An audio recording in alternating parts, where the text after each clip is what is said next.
Hello! Maulang araw sa inyong lahat. Narito na naman po si Mami Essie para mag-share na naman sa inyo ng isang masarap na recipe. Ngayon po ay magluluto tayo ng napakasimple lang pong recipe, ang pinakuksan. Pero bago tayo mag-umpisa, kung kayo ay nasa Facebook, don't forget to follow, like, and share.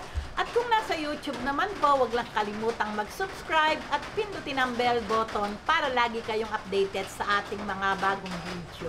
Ngayon, narito po ang ating mga kakailanganing sangkap. Ito pong lulutuin natin ngayon ay napakasimple lang. Konti lang po ang ating ingredients. Gagamit po tayo ng 1 kilong liempo. Hiniwa ko lang po yan ng medyo maliliit, bite size po na hiwa. Gagamit po tayo ng 1 teaspoon na asin, 1 teaspoon pamintang pino, at 1 teaspoon seasoning powder. Optional po iyon kung gusto nyong maglagay. At 1 pusot kalahating bawang. Pinipit ko lang po ito nakasama ang balat. At syempre po yung water, gagamit po tayo ng mga 1 cup na water.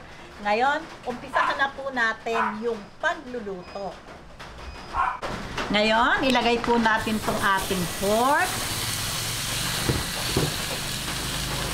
Ayan. Lagay po natin itong ating pampalasa.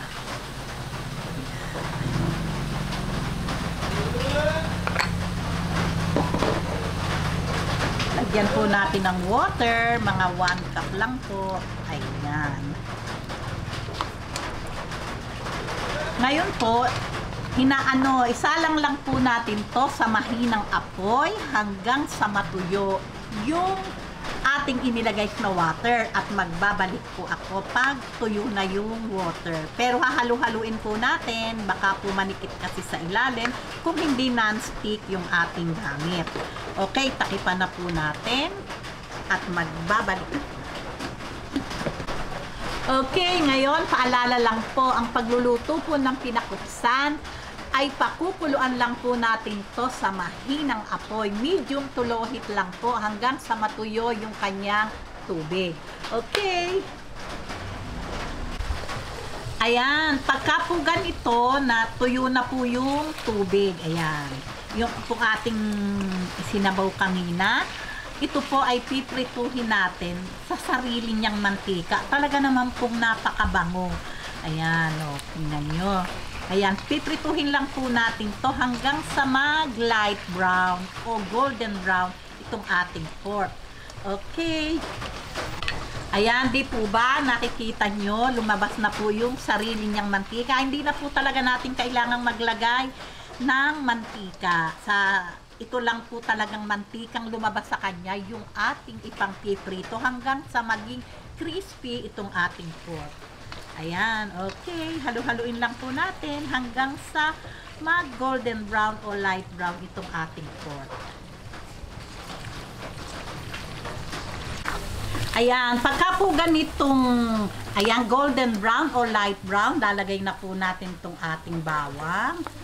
Ayan. Talaga naman pong napakabango.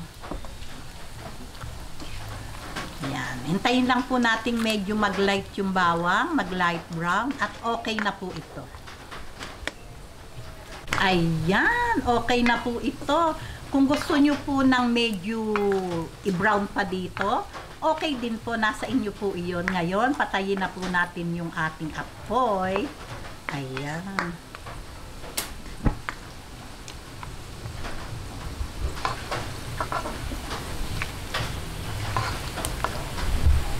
Ngayon, atin na pong sandukin sa ating lalagyan.